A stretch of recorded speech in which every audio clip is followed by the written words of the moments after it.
परमपिता परमात्मा पूर्ण ब्रह्म सारी सृष्टि के रचनहार कबीर देव कबीर साहिब कबीर परमेश्वर जी की असीम रजा से आप सभी पुण्यात्माएं परमात्मा की महिमा को सुनने के लिए उपस्थित हुए।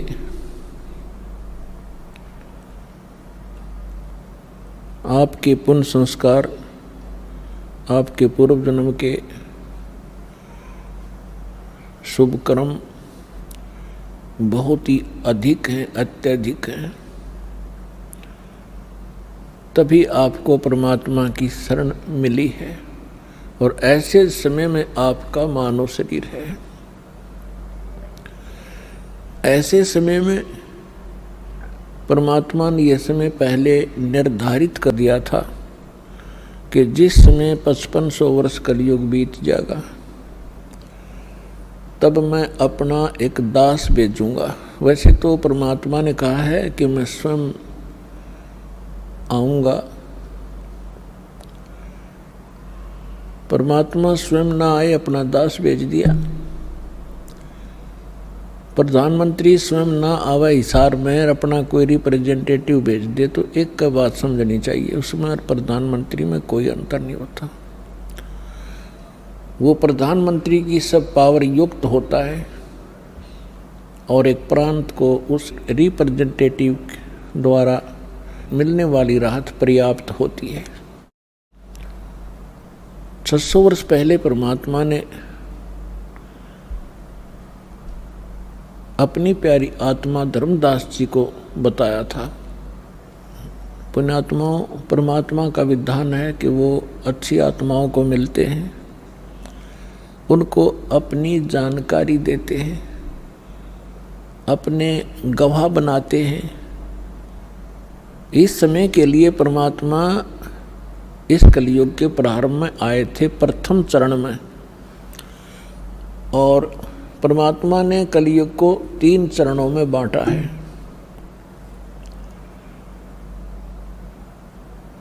एक तो प्रथम चरण जब परमात्मा सन 1398 से सन 1518 तक 120 वर्ष तक एक सिंपल मैन, सिंपल सिटीजन, आम नागरिक, साधारण नागरिक जैसा जीवन जी के उन्होंने हमारे लिए एक उदाहरण छोड़ा कि भक्तों, ये मेरी प्यारी आत्माओं, यदि आपने यहाँ से पीछा छुटवाना है तो यहाँ की सब बकवादों को सीमित कर देना, नहीं तो ये काल के, ये माया के चोज आपने असंख्यों बार किए हैं और ये आपको यहीं रख लेते हैं। और एक ये भी सिद्ध करना चाहा था परमात्मा ने कि ये ना समझना कि उस समय ब्राह्मण वर्ण जो था वो केवल भक्ति और ज्ञान प्रचार का अधिकारी माना जाता था, और हम यही मानते थे कि ब्राह्मण लोग ही भक्ति करते हैं, इन्हीं का अधिकार है, यही मोक्ष प्राप्त कर सकते हैं। तो परमात्मा ने सिद्ध किया था कि उस समय छुआछूत बहुत ज़्यादा थी और जुलाहा जाति को बहुत ही हेय माना जाता था। शूद्र वर्ण में गिने जाते थे। परमात्मा ने यह सिद्ध करना चाहा था कि जाति और मजहब परमात्मा के पाने में कति आड़े नहीं अड़ता, वो न सहयोगी है न बाधक है। पूर्ण संत प्राप्त हो, सच्ची श्रद्धा से जो सत साधना करेगा, चाहे वो किसी वर्ण में जन्मा हो, अमीर हो या गरीब हो, निर्धन हो, सभी परमात्मा प्राप्ति कर सकते हैं और परमात्मा सबको सामान्य लाभ देगा। यदि राजा भक्ति कर रहा है और साथ में एक रंग कर रहा है, जब आध्यात्मिक सत्र का जो सहयोग होगा, परमात्मा दोनों को सामान्य देगा, कोई अंतर नहीं होगा। तो इसी प्रकार परमात्मा ने ये सिद्ध करना चाहा था कि टोटे में भक्ति करे सोए सही सपूत, ये मायाधारी मस्करे है न जाने कितने जालिए ऊत। टोटे में भक्ति करे, निर्धन दारिद्र होकर भी परमात्मा की आस्था जिसमें है, सोए सही सपूत, और ये मायाधारी मस्करे न जाने कितने जालिए ऊत, रावण जैसे।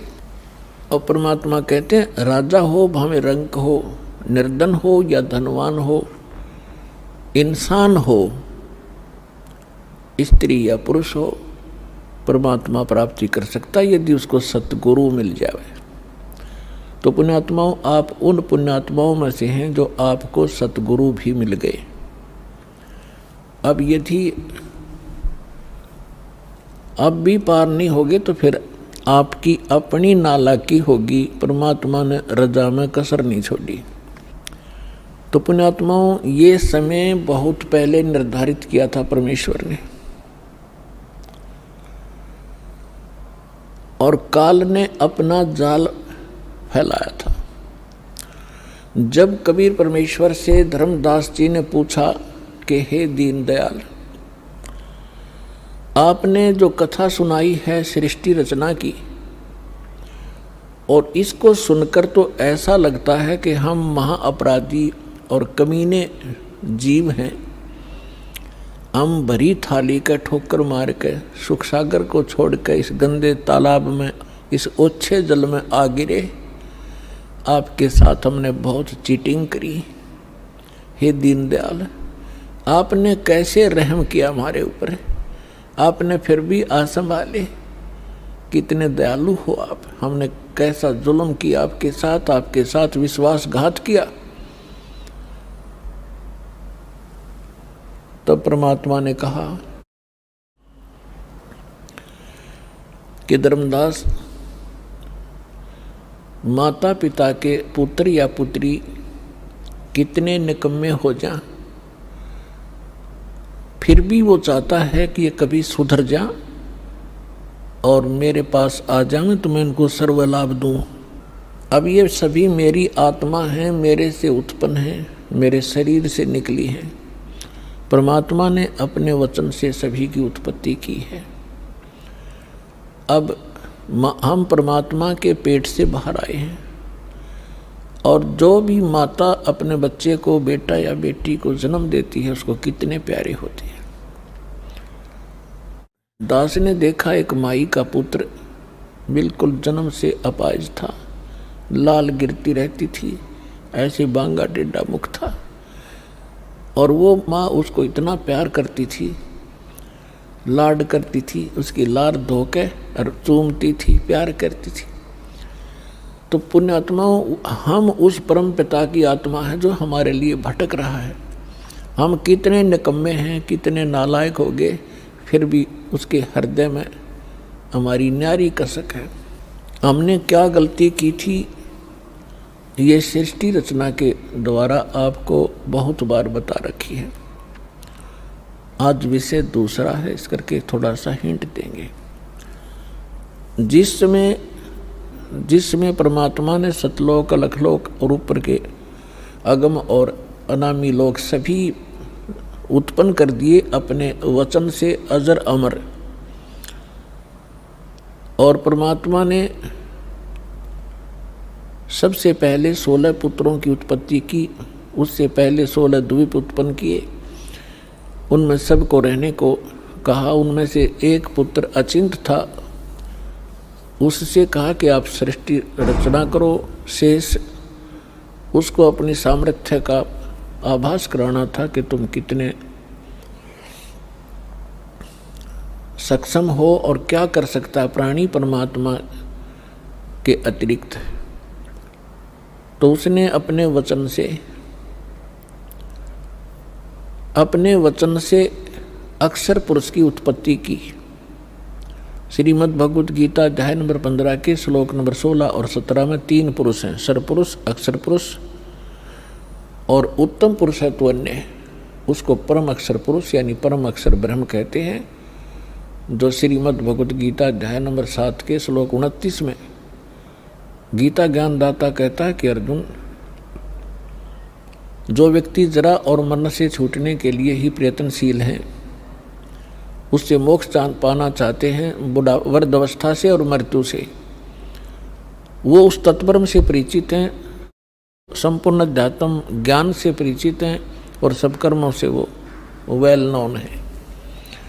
वही लोग यहाँ से निकलने की, मृत्यु से और जरा यानी बुढ़ापे के दुख से छूटने का प्रयत्न करते हैं, तो वो उस तत्परम से परिचित होते हैं।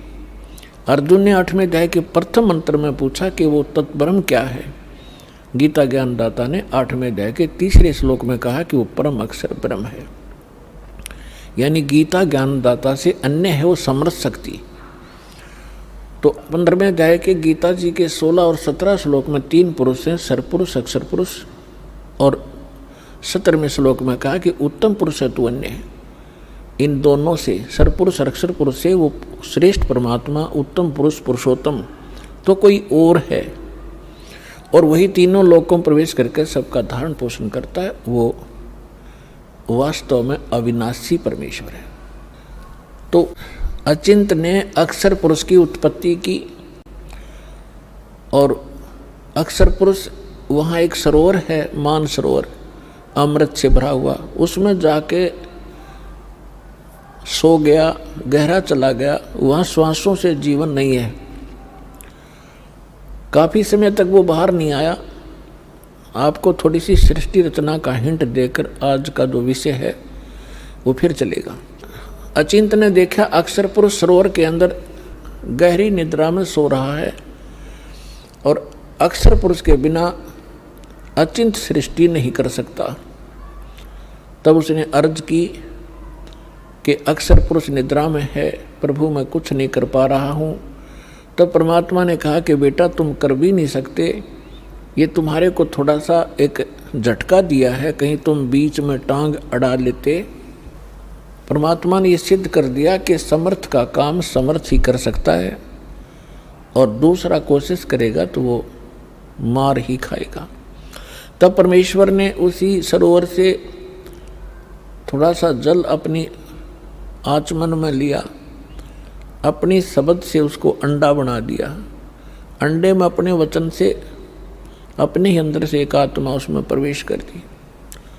उस अंडे को बहुत बड़ा आकार का अंडा बना दिया, उसको उसमें छोड़ दिया। सरोवर में गड़गड़ गड़गड़ करता हुआ वो नीचे गया।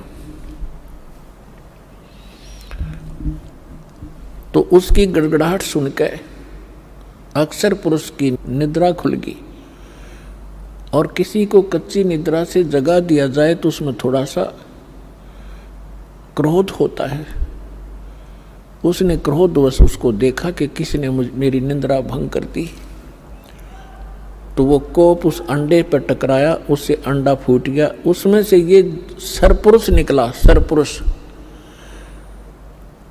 अब इस अध्यात्म ज्ञान को सुनने के लिए यह सृष्टि रचना एक मास्टर की समझ लेना। और जब तक आप इस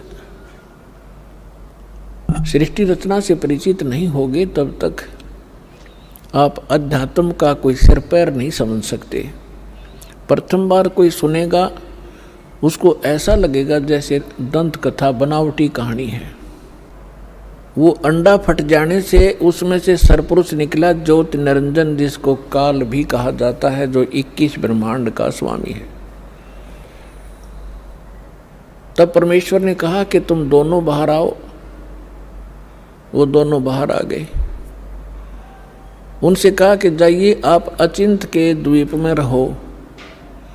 एक स्थान तीनों को दे दिया, अचिंत, सरपुरुष और अक्षर पुरुष।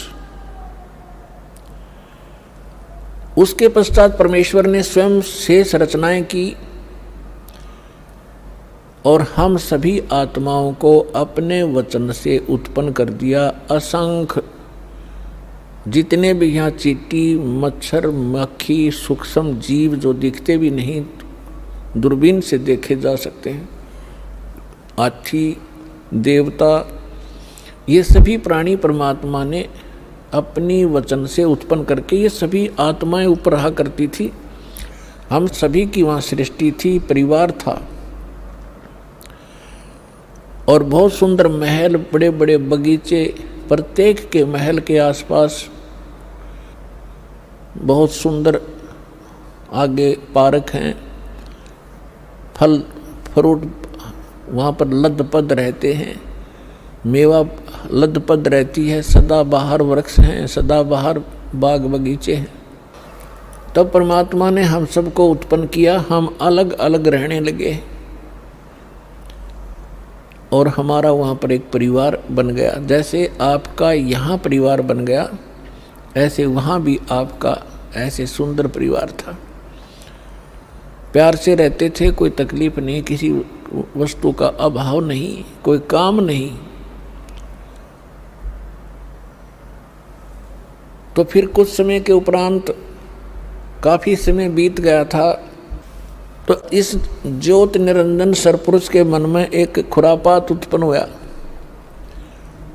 इसने सोचा हम तीन तो एक स्थान पर एक ही प्लाट में रह रहे हैं, द्वीप में, और शेष मेरे भाई अब अलग अलग द्वीपों में रह रहे हैं, तो मैं अलग से द्वीप प्राप्त करूंगा। इसने अलग से स्थान प्राप्ति के लिए तप शुरू किया, एक पैर पे खड़ा होकर। एक पैर पे खड़ा होकर के इसने तप किया, कभी उस पैर को रख ले, कभी उसको, और हम फिर इसके जाल में कैसे फंसे। हम इस ज्योत स्वरूपी निरंजन को देखने लगे और इसके इस ड्रामे को, इस एक्टिंग को, इस तपस्या को हम देखकर प्रभावित हो गए और ये सोचने लगे बड़ा कमाल कर दिया इसने, एक पैर पर खड़ा है, ओहो कितने युग बीत गए, कितना समय बीत गया। तो ये समझ, आज हमारे अंदर भी एक ऐसी प्रेरणा, ये धारणा या कमजोरी आज भी विद्यमान है। जैसे कोई एक्टर, कोई हीरो या हीरोइन, अभिनेता अभिनेत्री, आप उसको देखते हैं, फिल्म वगैरह देखते हैं उनकी, तो उनसे इतने प्रभावित हो जाते हैं ये जवान नौजवान बच्चे, लड़के या लड़कियां, और वो कभी यहाँ आजा बरवाला में या हिसार में, तो ये नादान बालक है, उसको देखने के लिए वहाँ कई हजारों की संख्या में इकट्ठे हो जाएंगे और वो अपनी रोजी रोटी के लिए चटक मटक करते हैं और ये फजूल में मुफ्त में डले ढोने के लिए उसको देखने जाते हैं। उन पर इतने आसक्त हो जाते हैं और उनको अपना फेवरेट हीरो और हीरोइन बोलते हैं। बताओ, उनसे लेना एक न देने दो, वो उनको बता टिंडे देंगे, वह अपने लिए नाचें कूदें बकवाद करें, दो पैसे इकट्ठे करने की खातिर, और ये मुंह बाएं देखें जहाँ उसकी खातिर वो खड़ी इतने किलोमीटर पर। तो ये कमज़ोरी हमारे वहाँ हुई थी। हमें सारी सुविधा वहाँ प्राप्त थी, हमारा समर्थ भगवान हमारे को सब सुविधाएं दे रहा था, और उस सुविधाओं को भूलकर, परमात्मा के एहसान को भूलकर हम इस नीच को देखने लगे, इस काल को। हम इस पर आसक्त हो गए, जैसे ये बच्चे हो जाते हैं एक्टर्स पर। परमात्मा ने बहुत बार आकाशवाणी की कि बच्चों, इसके इस ड्रामे न मत देखो, मस्त रहो तुम। हम ऊपर से सावधान हो गए, जैसे हम बिल्कुल नहीं चाहते, पर अंदर कसक बहुत ज़्यादा बन गई। वो तो अंतर्यामी हैं, हमारी सारी बात जानते थे कि अब ये गए काम तय। जब उसने 70 युग तक तप किया, तब परमेश्वर ने पूछा कि बोल ज्योत निरंजन, आप क्या चाहते हो, क्यों ऐसा ये हठ कर रहे हो। तब उसने कहा, पिताजी मेरे लिए ये स्थान बहुत कम है, मुझे कोई अलग स्थान दे दो, मैं अपना अलग स्थान चाहता हूँ। परमात्मा ने कहा, ठीक है भाई।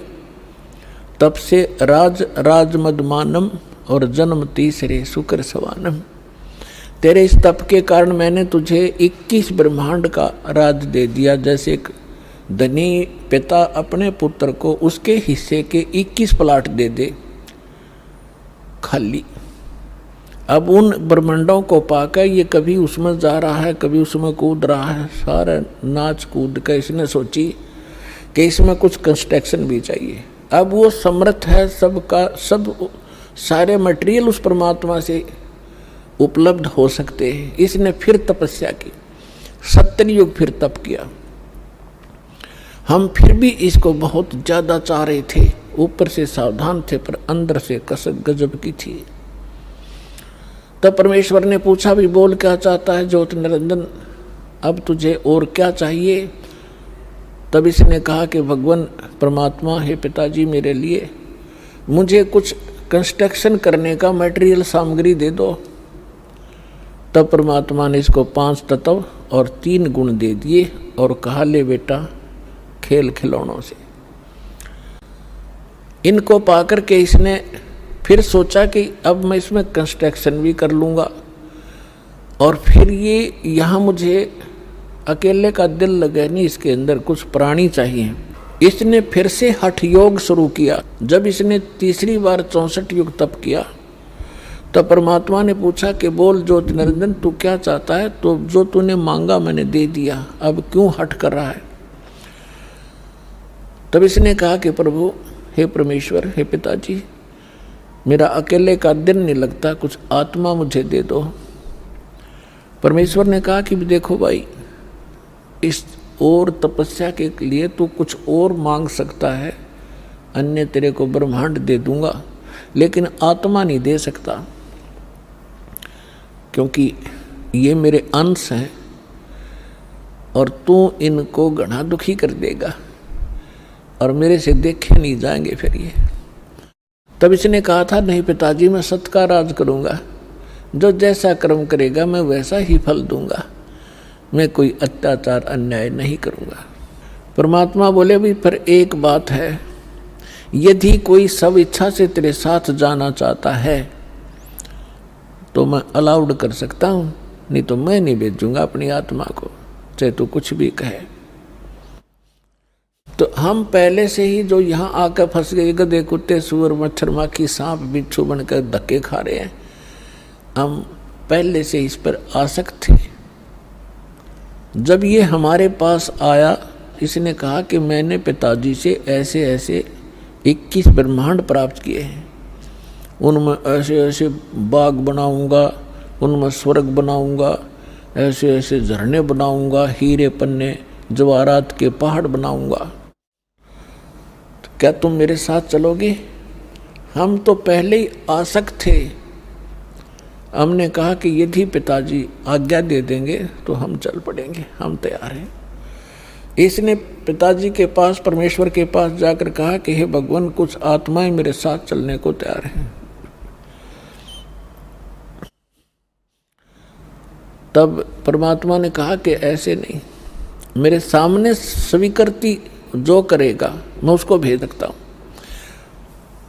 अब पुण्यात्माओं, एक समस्या और आती है, क्योंकि हम इस नए ज्ञान में सुनते हैं तो हमारे अंदर इतनी शंकाएं उत्पन्न हो जाती हैं, जैसे सावन के महीने में घास फूट जाया करे, निरी शंकाएं पैदा होंगी। पर शंका का समाधान इस सत्संग से होगा, सुनते ही रहना, सुनते ही रहना, अपने आप सेटिंग हो जाएगी। अब आपके मन में ये आवेगा कि परमात्मा तो जानी जानते कि हमें कितना कष्ट होगा, तो हमें यहाँ नहीं भेजना था। हम अपनी गलती नहीं मानते कि हमने अपने परम पिता को छोड़कर इस नालायक पर आस्था नहीं करनी चाहिए थी, जो हमें सारा सुख दे रहा था, और वो तो त्याग दिया और इस नंग के पीछे लाग लिए जो आप भिखारी उस परम पिता का। अपने आत्माओं, दूसरा ये एग्जाम्पल समझिए कि जैसे सेब विक्रेता होता है, उसको सेब कितनी प्रिय होती है, कितनी कॉस्टली होती है। 1, 2, 3, 4, 10 यदि सेब खराब हो जाती हैं, वो उन सेब को उन सेबों में नहीं रख सकता जो स्वस्थ है। वो भले ही उसको खूब कष्ट होता है, दुख होता है, उसको ये पता है कि देख मेरे को 100-200 रुपए की हानि होगी, वो फिर भी उन खराब सेबों को उठा के और कूड़े में फेंक देता, उसने सूअर खाया कर। भले उसकी आत्मा दुखती है कि मुझे कितनी हानि होगी, लेकिन रख नहीं सकता कि ये और भी डूब देंगी। तो हम खराब सेब हो गए थे और परमात्मा ने हमारे को वहाँ से फेंकना अनिवार्य समझा था। ये एक और एग्जाम्पल आपको बता जा रहा है।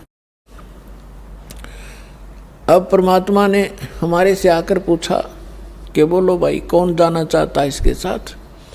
तो हम अपने पिता के सामने बोल नहीं सके, शर्मिंदा हो गए, लज्जित हो गए, नीची गर्दन कर ली, क्योंकि वो पहले ही कहा करते थे कि इस पर आसक्त ना होना। वो सन्नाटा छा गया, साइलेंट हो गया, सब कुछ शांत हो गए। तब परमेश्वर ने कहा कि क्यों भाई ज्योति निरंजन, ये तो कोई नहीं बोल रहा, तू कह रहा था मेरे साथ जाना चाहते हैं। उसी समय एक आत्मा खड़ा हुआ और उसने खड़ा होकर के कहा कि पिताजी मैं इसके साथ जाना चाहता हूं।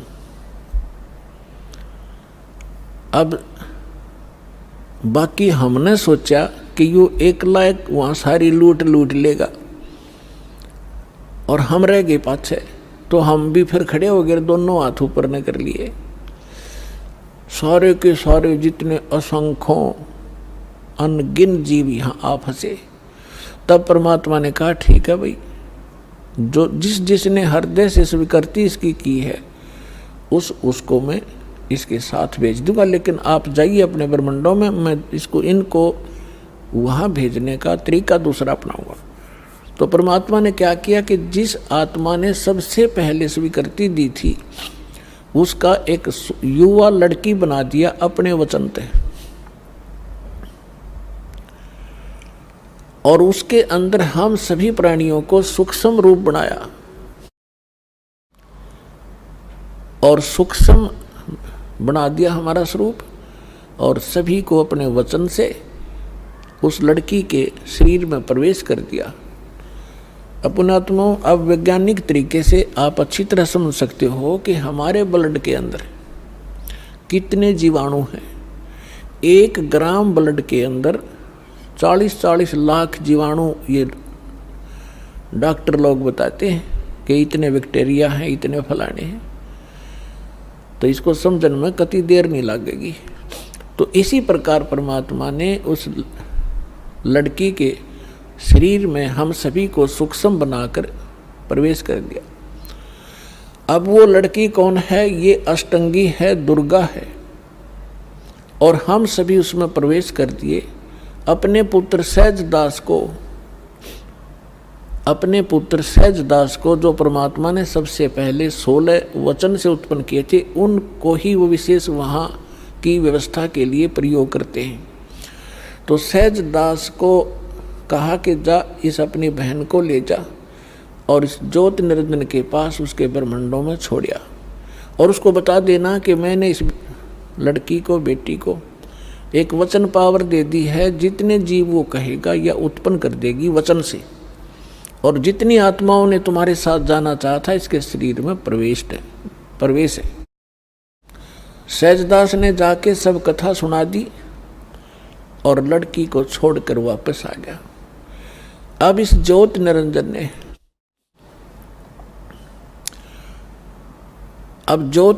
के मन में ये दोष आया, अकेली युवा लड़की को देखकर इसने यह एक और भयंकर गलती कर दी। ये विषय वासना वश होकर लड़की के साथ दुराचार करने की चेष्टा करने लगा। तब लड़की ने कहा कि ज्योति निरंजन, देखो आप पिता के वचन से उत्पन्न हुए अंडे से, आप मेरे बड़े भाई हो, उसके बाद हमारी उत्पत्ति उसी परमेश्वर ने की है। मैं आपकी बहन और आप मेरे बड़े भाई, ये दुष्कर्म ना करें। मेरे को परमात्मा ने वचन दिया है, वचन शक्ति दे रखी है, जितने जीव आप कहोगे नर और मादा मैं वचन से उत्पन्न कर दूंगी। लेकिन उसने एक नहीं सुनी। और उसी समय उसने उस लड़की को, परमात्मा ने एक और रजा बख्शी थी कि उस लड़की को प्रजनन इंद्री नहीं लगाई थी। बाकी शेष सब फीचर्स जो थे वो सब लड़की वाले थे। तो उसने अपनी नख रेखा से, नाखूनों से प्रजनन इंद्री बना ली। अब लड़की ने देखा कि जुल्म करेगा, मेरी इज्जत लूटेगा, तो उसने एकदम सूक्ष्म रूप बनाया। और वो जो ही उसके साथ दुराचार करने की स्थिति में हुआ, मुंह खोला बकवाद के लिए, उसके मुख के माध्यम से पेट में चली गई।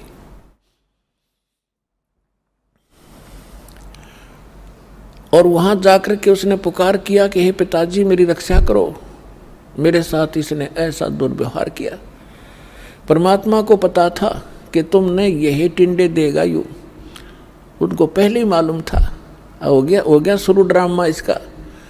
तब अपने पुत्र जोगजीत का रूप बना के, जो प्रथम 16 उत्पन्न हुए थे, उन्हीं के रूप में परमात्मा यहाँ आते हैं।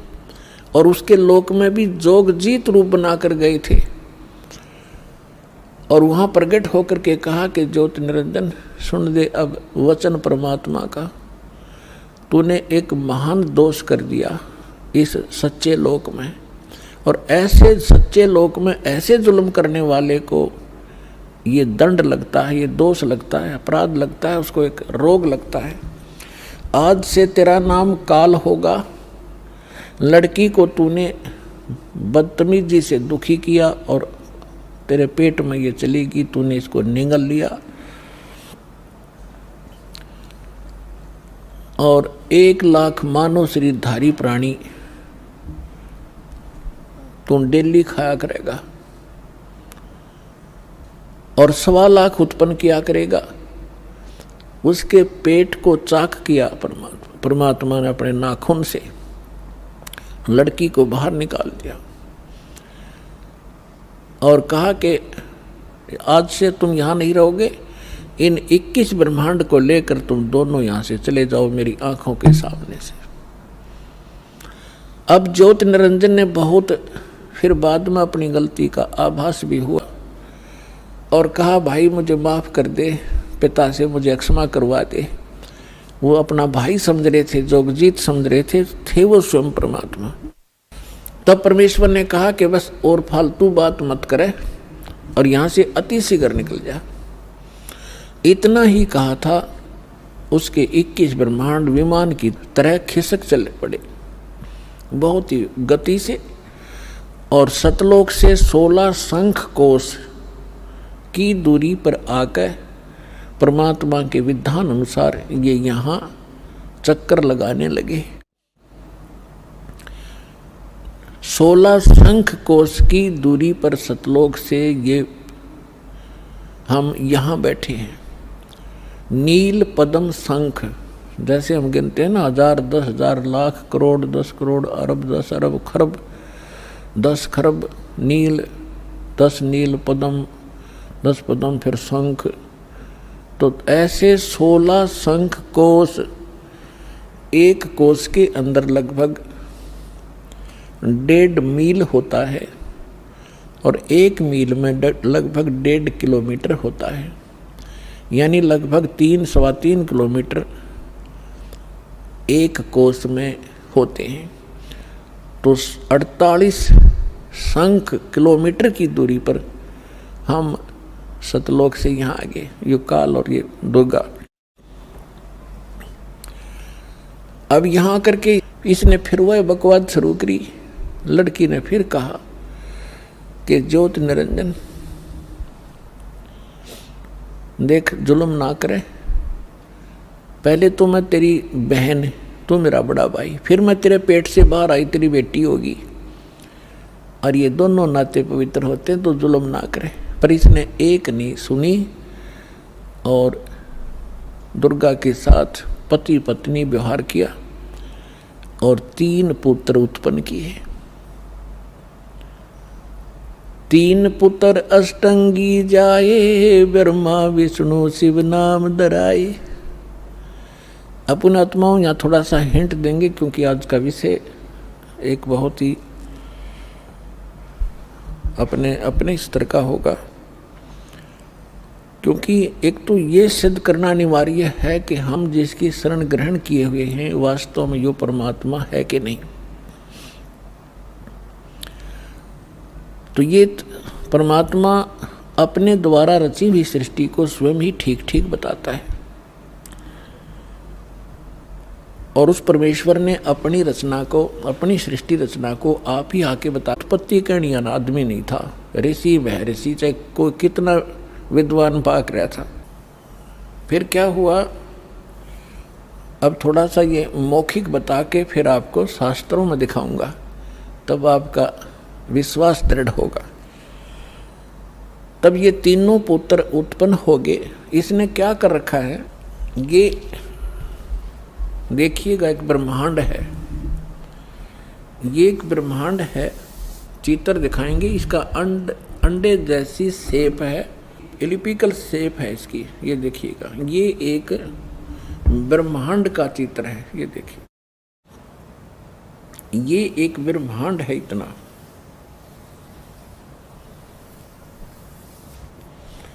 और इसमें क्या क्या स्थिति है देखिएगा।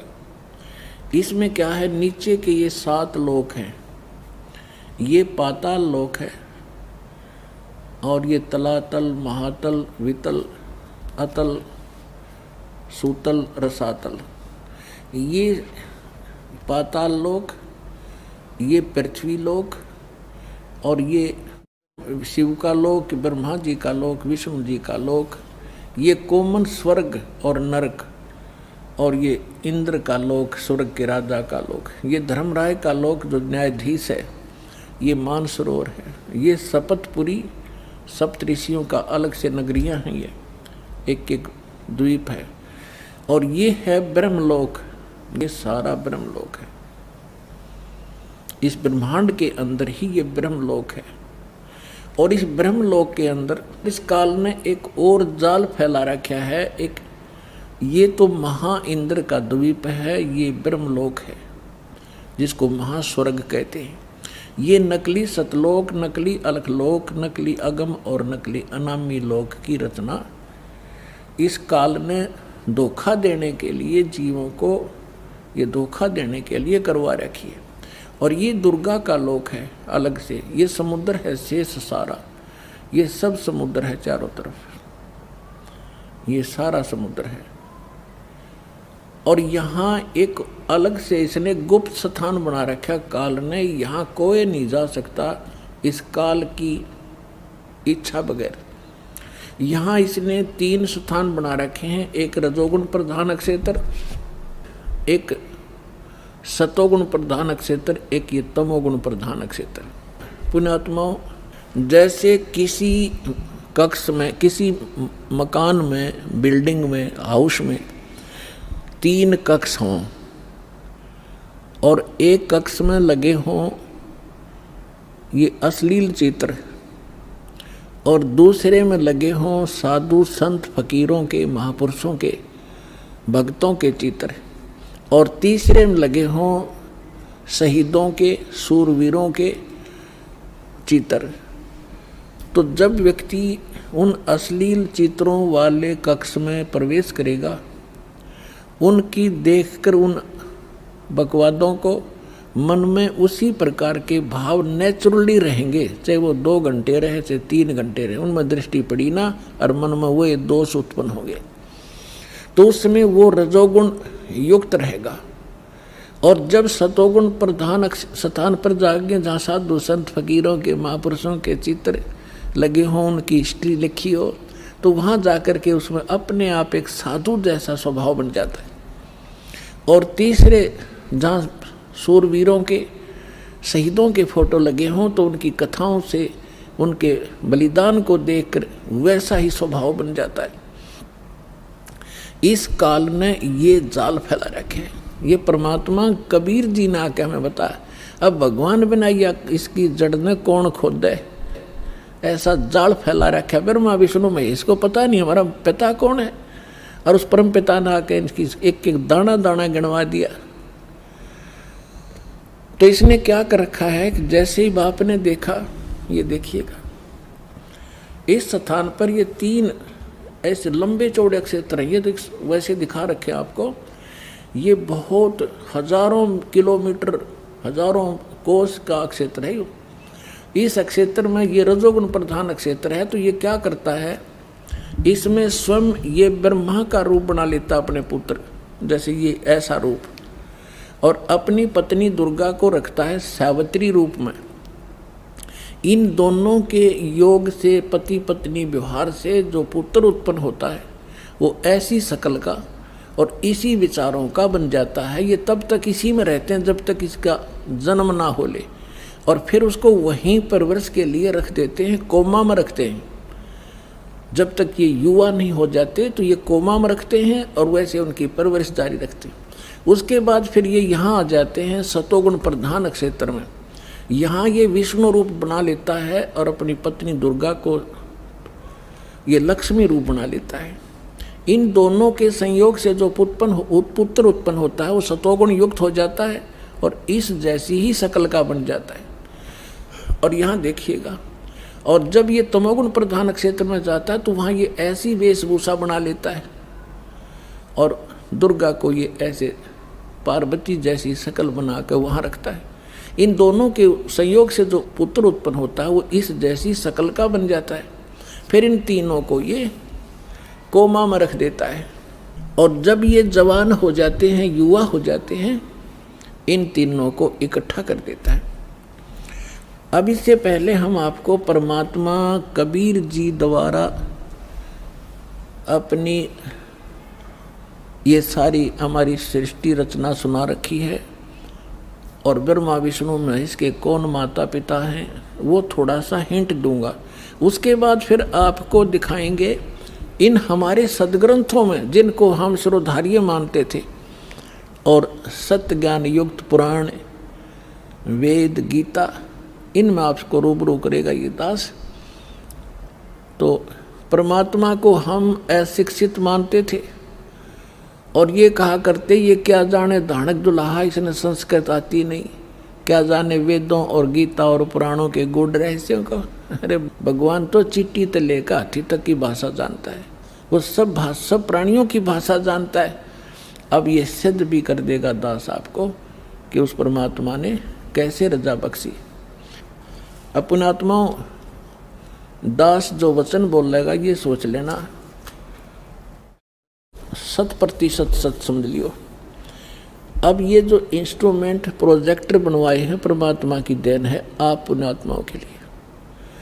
पहले ये लोग अपनी अपनी कथा सुनाया करते थे, सदग्रंथों का नाम लिया करते थे, कोरी बकवाद सुनाया करते थे, शास्त्र विरुद्ध ज्ञान देते थे और हम इसलिए संतुष्ट रहते थे कि ये सभी विद्वान हैं, सदग्रंथों से परिचित हैं और इन्होंने ठीक ठीक सदग्रंथों को समझा होगा।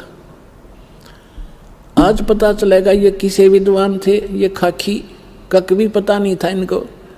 और उस परम पिता को जिसको धानक जुलाहा एक मजदूर और शूद्र कह के रिजेक्ट कर रखा था लाल को, उन्होंने 600 वर्ष पहले वो ज्ञान सुना रखा है जो वेदों और गीता पुराणों के अंदर विद्वान है। तो इससे पहले परमात्मा ने जो 600 वर्ष पहले ज्ञान धर्मदास जी को दिया था वो रूबरू करता हूँ। ये देखिएगा कबीर सागर, ये वो सूक्ष्म वेद है। ये देखिएगा यहाँ पर, ये यहाँ से छपा है। मुद्रक एवं प्रकाशक हैं खेमरा श्री कृष्ण दास, अध्यक्ष श्री वेंकटेश्वर प्रेस, खेमरा श्री कृष्ण दास मार्ग, मुंबई। ये यहाँ से, और यहाँ देखिएगा ये प्रथम खंड कबीरपंथी भारत पथिक स्वामी युगलानंद बिहारी द्वारा प्रस्कृत, मुद्रक एवं प्रकाशक वही खेमरा श्री कृष्ण दास, ये सारे वही। ये है ज्ञान बोध और बोध सागर, कबीर सागर का एक अध्याय है बोध सागर और उसमें ये ज्ञान सागर एक बोध सागर खंड है, ज्ञान बोध एक इसमें चैप्टर है, और ये 21 पृष्ठ पर आपको सुनाएंगे। यहाँ कहा है, धर्मदास ये जग बोराना, कोई न जाने पद निर्वाणा। परमात्मा धर्मदास जी से कह रहे थे कि धर्मदास, इस मोक्ष मार्ग को से कोई परिचित नहीं है और ना ब्रह्मा विष्णु महेश की सतिथि से परिचित हैं। ये सारा विश्व भ्रमित है, ये सब यथार्थ ज्ञान से परिचित नहीं है, इसलिए मैं तेरे को ये कथा सुनाई है। देखिएगा, धर्मदास ये जग बोराना, कोई न जाने पद निर्वाण। निर्वाण माने मोक्ष मार्ग, पद माने मार्ग। यही कारण मैं कथा पसारा, जग से कहिए वो राम नियारा। ये गलती से मिसप्रिंट है। यही ज्ञान जग जीव सुनावो, सब जीवों का भरम नसावो। अब मैं तुमसे कहूँ चताई, त्रिदेवन की उत्पत्ति बाई। होय होय, इन तीनों देवताओं का उत्पत्ति बताता हूँ तेरे को, जिनको तुम अजर अमर माना करते थे।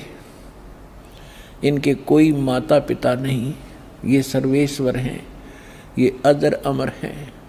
अब तुम्हें दिखाता सुनाता हूँ इन तीनों देवताओं की उत्पत्ति। अब मैं तुमसे कहूँ चिताई, त्रिदेवन की उत्पत्ति भाई। कुछ संक्षेप कहूँ गहुराई, सब संशय तुमरे मिट जाई।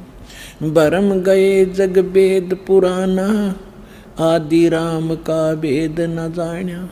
राम राम सब जगत बखाने, आदि राम कोई बिरला जाने। आदि राम माने सनातन परमात्मा, यह इन्होंने नाम लिखा है, ये मिसप्रिंट है। तो राम राम सभी कहते हैं, लेकिन उस आदि राम को, उस सनातन परमात्मा को कोई नहीं जानता। देखिएगा, अब मैं जो कथा सुनाने जा रहा हूँ, ज्ञानी सुने जो सो हृदय लगाई, मूर्ख सुने तो गम ना पाई। विद्वान पुरुष सब प्रमाणों को देखेंगे, तुरंत स्वीकार कर लेंगे, और जो मूर्ख होंगे या कोई जानबूझ के ईर्षावश नहीं स्वीकार करेंगे, तो उनकी बात यहाँ नहीं है। जो बुद्धिमान होंगे इस ज्ञान को तुरंत हृदय से लगाएंगे। अको हो सारे प्रमाण है। और परमात्मा कहते हैं, जानबूझ साची तजय और करे झूठ तैने, और ताकि संगत है प्रभु सपने में भी ना दे। ऐसा दुष्ट सामने प्रमाण देख के और फिर नखरे करता है। तो जानबूझ साची तजय और करे झूठ तैने, तो ताकि संगत है प्रभु कहते सपने भी में ना दे। ऐसा दुष्ट कभी कहते कभी ना मिलाइयो इसे व्यक्ति ने। सामने प्रमाण है और फिर नहीं मान रहा है। आइए अब हम उन श्रद्धालुओं के अनुभव जानते हैं जो जगत गुरु तत्वदर्शी संत रामपाल जी महाराज जी से दीक्षा प्राप्त कर चुके हैं तथा उनके द्वारा बताए गए भक्ति मार्ग पर चल रहे हैं। नमस्कार जी।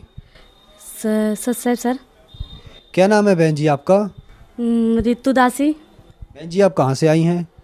दिल्ली मंगोलपुरी से। बहन जी संत रामपाल जी महाराज से नाम दीक्षा आपने कब ली? 2014 में सर जी। बहन जी संत रामपाल जी महाराज से नाम दीक्षा लेने से पहले क्या आप कोई भक्ति साधना भी करती थी? हाँ, सारे देवी देवता की भक्ति करते थे सर जी, फिर भी कोई लाभ नहीं होता था। मैं पूजा पाठ सुबह शाम नहा धो के खूब अच्छे से करती थी। फिर क्या कारण बना कि आप संत रामपाल जी महाराज की शरण में आई? मेरी शादी 2005 में हुई। मेरे ससुराल वाले 32 साल से राधा स्वामी में जुड़े हुए थे और मेरी 2005 में शादी हुई थी। मुझे भी 9 साल हो गए। तो सर जी मुझे कोई लाभ नहीं हुआ था और मेरी लड़की हुई थी ऑपरेशन से। तो मेरा पहला ऑपरेशन था, तो मैं बिल्कुल ही पैरों से लाचार हो गई थी, मेरे से चला ही नहीं जाता था सर जी। और फिर संत रामपाल जी महाराज, उनसे नाम लिया। बहन जी हमने सुना है कि जो भी श्रद्धालु संत रामपाल जी महाराज से नाम दीक्षा लेते हैं उनको बहुत सारे लाभ प्राप्त होते हैं, तो क्या आपको भी कुछ लाभ प्राप्त हुए? हाँ जी सर जी, मुझे भी लाभ हुए। मैं बता रही हूँ, मेरा ऑपरेशन हुआ था पहला, तो मुझे बहुत ज़्यादा टेंशन हो गई थी कि मेरा पेट इतना कट गया, टाँके आए, मैं कैसे ठीक होऊंगी। तो गुरुजी से मैंने नाम लिया और नाम लेने के बाद 2-3 महीने बाद ही मुझे लाभ हो गए। बहुत ज़्यादा मतलब रोती थी, परेशान थी कि मैं कैसे ठीक होऊंगी। तो फिर गुरुजी से मैंने नाम लिया तो मैं सर जी मुझे लाभ, मैं ठीक हो गई। और मुझे ना आँखों में मोतियाबिंद हो गया था, तो मतलब 2-3 अस्पतालों में जाके और जवाब दे दिया। लास्ट अस्पताल था गुरु गोविंद, उन्होंने भी जवाब दे दिया कि आपकी ऑपरेशन तो हो जाएगा पर रोशनी आएगी नहीं आएगी वो भगवान के ऊपर छोड़ दो। तो मैं बहुत ज़्यादा मतलब डर गई। फिर मैं बहुत रोई उस दिन। तो मैंने अपने पति से कहा कि मुझे आश्रम ले चलो सदगुरु रामपाल जी महाराज के। वहाँ गई, वहाँ दोपहर की रामायणी चल रही थी। तो सर जी वहाँ पे मैं बैठ के सामने दंडवत प्रणाम के गुरुजी के वहाँ पे संत रामपाल जी वहाँ के, तो मैं बहुत रोई और मन में अरदास कर रही। मैंने कहा मालिक दया करो परमात्मा, ऐसे ऐसे मुझे डॉक्टरों ने जवाब दे दिया। तो फिर मैंने अरदास लगाई संत रामपाल जी महाराज से। फिर संत रामपाल जी महाराज ने ये आदेश दिया कि बेटा जो भी डॉक्टर सलाह दे, डॉक्टर की सलाह से जो करो और परमात्मा दया करेंगे। मेरा ऑपरेशन हुआ बिल्कुल, मतलब कोई दिक्कत नहीं हुई। मुझे पता ही नहीं चला मेरा ऑपरेशन कब हुआ और कब बिल्कुल ही ठीक हो गई। मेरे को मतलब सीधे आँख का ऑपरेशन हुआ था, बिल्कुल ही ठीक है, कोई दिक्कत नहीं है। अब ऑपरेशन हुआ तब सर जी तो मेरे को बिल्कुल ही सही दिखता, अब कोई दिक्कत नहीं है, सही ठीक है मेरी आँखें। और तीसरा लाभ मुझे ये हुआ, अभी बीच में मुझे ना बहुत ज़्यादा रात को दर्द हो रहा था सर जी। तो मैंने सोचा कि चलो ठीक हो जाएगा। तो मैंने फिर रात को बहुत ज़्यादा दिक्कत हो गई सर जी। तो मैंने 2 बजे एक टैबलेट ली, कालपोल होती है वो टैबलेट ली मैंने कहा ठीक हो जाएगा। तो मुझे सर जी ठीक ही नहीं हुआ। वो सुबह से दर्द ना इतना ज़्यादा बढ़ गया। तो एक हमारे भगत जी हैं, वो दवाई देते हैं, मैं उनके पास गई। उन्होंने मेरे को 3 टाइम की दवाई दी। तो मैंने एक दवाई खाई तो उससे भी आराम नहीं हुआ। तो मैं फिर गई भगत जी के पास। मैंने कहा भगत जी मुझे कोई भी मतलब ठीक नहीं हो रहा, आप मुझे अच्छी सी दवाई दो जो मैं ठीक हो जाऊं। तो भगत जी कह रहे कि तुम दूसरी मतलब दवाई लो दूसरे टाइम की तो ठीक हो जाओगी। तो मैंने दूसरे टाइम की दवाई ले ली तो फिर मैं थोड़ा आराम हुआ भगत जी। फिर उससे पहले मैंने प्रार्थना भी लगाई कि मुझे मतलब मैं रो रही हूँ बहुत बुरी तरीके से। और मैंने अपनी सास से कहा कि चलो तुम दूसरे डॉक्टर के नहीं ले जा रहे तो मेरी प्रार्थना लगाओ संत रामपाल जी महाराज से। तो संत रामपाल जी महाराज से मैंने प्रार्थना लगाई, वहाँ से आदेश ये आए दूसरे दिन परमात्मा दया करेंगे। तो जी मैंने तीसरी फिर दवाई खाई तो आराम हो गया मुझे। मेरी सास के कैंसर हुआ था सर जी, और उनको मतलब भी कमज़ोर हो गई थी और बिस्तर में ही मतलब बहुत ज़्यादा उनकी दिक्कत हो गई थी, लैट्रिन बाथरूम बिस्तर में ही ऐसा हो चुका था। टीवी हो गई थी उनको, तो उनको कमज़ोरी बहुत ज़्यादा दिक्कत हो गई थी। तो डॉक्टरों ने उनको सर जी कैंसर बताया तो कह रहे कि बचेंगी नहीं। तो फिर गुरु संत रामपाल जी महाराज जी से नाम उपदेश लिया उन्होंने तो ठीक हो गई। आज संत रामपाल जी की दया से पूरा परिवार हमारा जो दिक्कत में था, हमारे ससुर भी बहुत ज़्यादा उनको पैरालाइज अटैक बहुत ज़्यादा हो गए थे। तो अब मतलब संत रामपाल जी महाराज की शरण में हम आते ही सबको लाभ हो रहे हैं, सब ठीक है, कोई दिक्कत नहीं है हमें। बहन जी, संत रामपाल जी महाराज से नाम दीक्षा लेने के बाद आपको बहुत सारे लाभ प्राप्त हुए। तो जो श्रद्धालु आज आपको देख रहे हैं, खासकर कि वो महिलाएं जो किसी न किसी तरीके से परेशान हैं, उनके लिए आप क्या कहना चाहेंगी? मेरी तो प्रार्थना सर जी यही है सबसे कि संत रामपाल जी महाराज की शरण में आओ और नाम उपदेश लो और अपना कल्याण कराओ। संत रामपाल जी महाराज की शरण में कैसे आ सकते हैं? सत्संग आता है साधना चैनल पे, उस पर पीली पट्टी चलती है, उस पर नंबर आते हैं और वो नंबर मिलाओ और जगह जगह गुरुजी के नाम स्थल हैं, वहाँ पे आप नंबर मिला के और नाम उपदेश ले सकते हैं। धन्यवाद बहन जी। सत्संग।